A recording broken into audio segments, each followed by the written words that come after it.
So our vlog for today, kararating ko lang kasi, hindi ko inabutan. May pumunta Russian. Kanina ako na. Puno kasi kami ngayon, so hindi sa amin nakabili to. Ano siya, foreigner ba? Foreigner? Babae? Di ba yung pura siya, pero babae. Ay, ano, foreigner? Basta foreigner. Ngayon, Resibo kasi kanina. parang naawa naman kami. Kaso puno kami ngayon, marami kaming inasikaso. Pero malapit lang, tiga Mandaluyong, ano. Ngayon, ang problem nila, yung EcoSport nila, gumastos sila magkano raw? 300. 300K. Okay, Kasi tama. siguro foreigner, so alam mo naman pag dito. Yung mga gumagawa. Magawa. Ang problem, gumastos siya ng 300K. Ayaw mandar ng kotse niya. O, di ba kawawa naman? So, asing kawawa. O, hindi sa atin galing yan. Marami kami tinutulungan na ganyan. Tulong lang kasi parang power trip lang kami dito, guys. Kasi kabisado naman namin kung ano yan. Kasi ang tagal na namin ginagawa yan at tagal na nating, kumbaga, 40 yan. So, nung nalaman-laman ko, wala naman makapuntang mechanic. Kami na lang ni Nico pupunta, ikutan namin. Tigas ng tamesa lang, no? Para alam nyo, guys, bibigyan ko kayo na isang example na kung ba't masaya bumili rito sa amin. Kasi mga kliyente namin, hindi tayo sasakalin, di ba? Wala naman gusto sumakal sa atin na kliyente. Lahat masaya.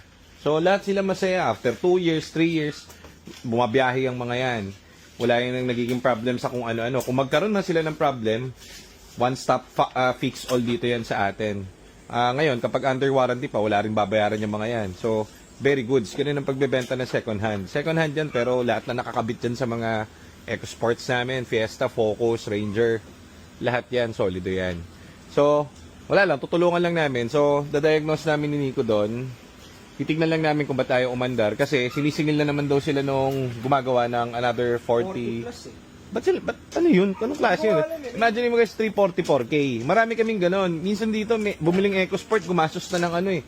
Ang total na nagastos niya, parang siguro 700 eh. Awang-awa ako eh. Kumbaga, 700? Parang meron na akong, another EcoSports na na. Di ba? So, titignan natin kasi na-intrigue ako eh. Ano ba yung problema nun? So, eto, tignan mo kay Sir Bon. May-ari nito, nasa serbisyo, Sir Bon, shoutout sa Sir Bon. Ilan ba na ba nabili ni Sir Bon tong EcoSport? Last year pa ito eh. Oo nga, parang December.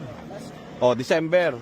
Nabiyahe niya na yan and everything, all goods. May onting hiccups dito sa unit niya. Sagot ko lahat. Ano ba yung problem nito?